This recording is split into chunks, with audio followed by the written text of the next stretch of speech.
Selamat pagi anak-anak hebat. Bagaimana kabarnya hari ini? Baik, luar biasa. Puji Tuhan. Ya, benar ya. Kita bersyukur kalau pagi hari ini kita tetap dalam keadaan baik, terpelihara, dalam keadaan sehat, terberkati. Semua itu karena kemurahan Tuhan Yesus Kristus. Ya. Pagi hari ini kita akan mengulang pelajaran tentang pahlawan-pahlawan nasional atau pahlawan-pahlawan Indonesia yang sudah kita pelajari minggu-minggu yang lalu. Ya. Ibu mau ngetes, Pak Yermia. Kita mengenal pahlawan pendidikan. Siapa itu pahlawan pendidikan? Ki Hajar Dewantara. Ya, bagus. Yemi, terima kasih.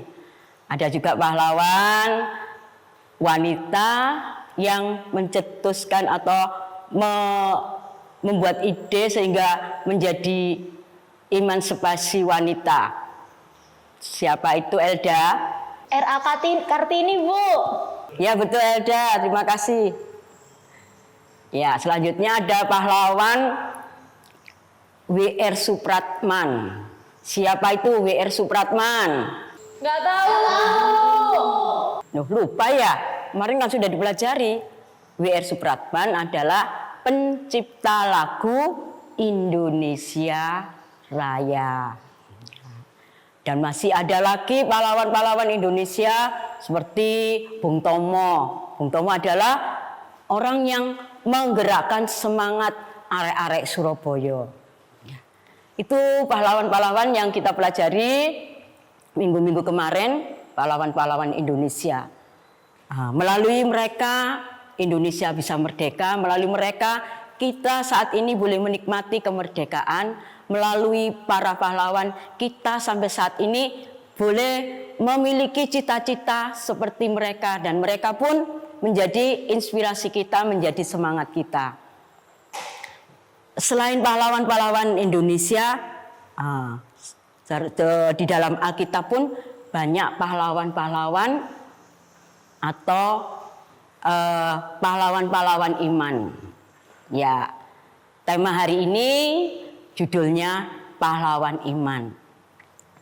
Pahlawan-pahlawan iman yang terdapat di dalam Ibrani 11 ayat 27 dan 20 sampai 29. Ini bacakan Ibrani 11 ayat 27 sampai 29. Karena iman maka ia telah meninggalkan Mesir dengan tidak takut akan murka raja. Ia bertahan sama seperti ia melihat apa yang tidak kelihatan.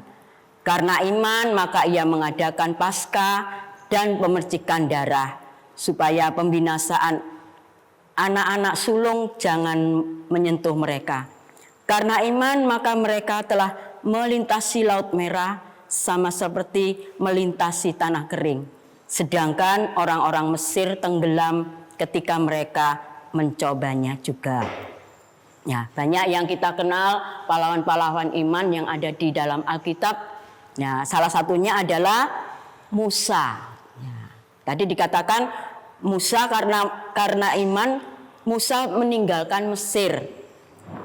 Dan karena iman Musa juga tidak takut kepada raja. Karena iman juga maka bangsa Israel melintasi Laut Merah dengan seperti tanah yang kita lewati, ya. Anak-anak yang dikasihi Tuhan Yesus Kristus, dari pahlawan-pahlawan ini juga ada dikatakan di dalam ayat yang ke-32. Dan apalagi yang harus aku sebut, sebab aku akan kekurangan waktu apabila aku hendak menceritakan tentang Gideon, Barak, Simson, Yefta, Daud, dan Samuel serta para nabi lainnya. Di mana para iman ini yang karena iman telah menaklukkan kerajaan-kerajaan, mengamalkan kebenaran, memperoleh apa yang telah dijanjikan.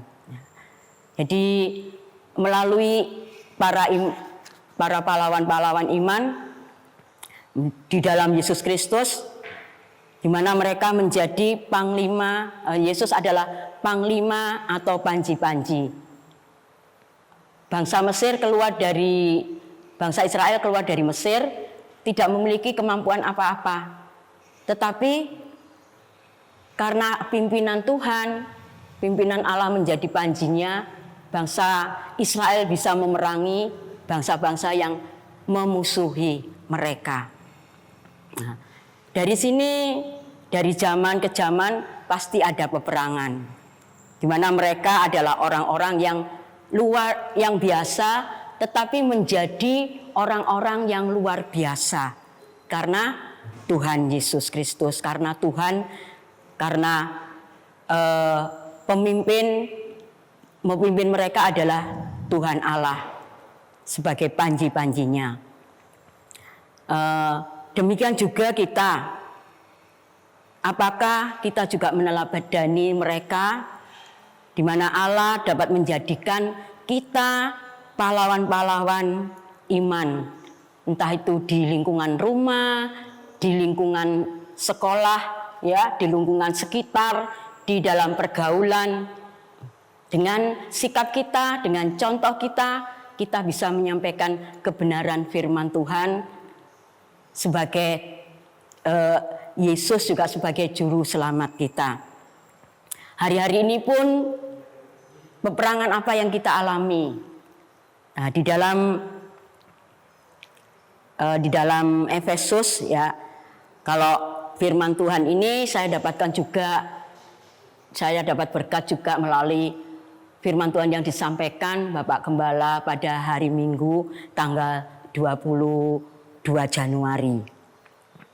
Dimana karena perjuangan dikatakan di Efesus 6 ayat 12 sampai 13, karena perjuangan kita bukanlah melawan darah dan daging, tetapi melawan pemerintah-pemerintah, melawan penguasa-penguasa, melawan penghulu-penghulu dunia yang gelap ini, melawan roh-roh jahat di udara.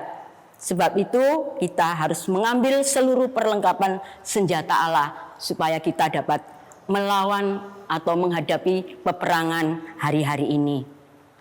Di mana sebagai pelajar, sebagai guru, mungkin sebagai karyawan di sekitar kita bisa mengalami peperangan apa saja ya di sekitar kita, di mana iblis tidak tinggal diam. Bagaimana kita tetap kuat, bagaimana kita tetap teguh di dalam menghadapi peperangan. Dikatakan Filipi 3 ayat 13 sampai 14, dengan kita mengarahkan diri pada tujuan kita. Dikatakan, saudara-saudara, aku sendiri tidak menganggap bahwa aku telah menangkapnya, tetapi ini yang kulakukan. Aku melupakan apa yang telah di belakangku dan mengarahkan diri kepada apa yang di hadapanku, dan berlari-lari kepada tujuan untuk memperoleh hadiah, yaitu panggilan sorgawi dari Allah dalam Kristus Yesus. Nah, jadi anak-anak, perjalanan kita seperti apa? Mari kita memandang Yesus sebagai pengharapan kita yang terakhir, pengharapan kita yang menuju kemenangan. Karena dikatakan kalau kita menang, kita akan memperoleh hadiah. Kita akan memperoleh mahkota kemenangan. Mari kita melangkah hari-hari ini dengan tetap beriman kepada Tuhan Yesus, tetap setia, tetap berani menghadapi apapun juga, berani menghadapi peperangan hari-hari ini, karena kita tidak sendiri, ada panji-panji kita, panglima kita, yaitu Tuhan Yesus Kristus. Ya, demikian pembelajaran hari ini. Putini akhiri. Selamat pagi. Tuhan Yesus memberkati.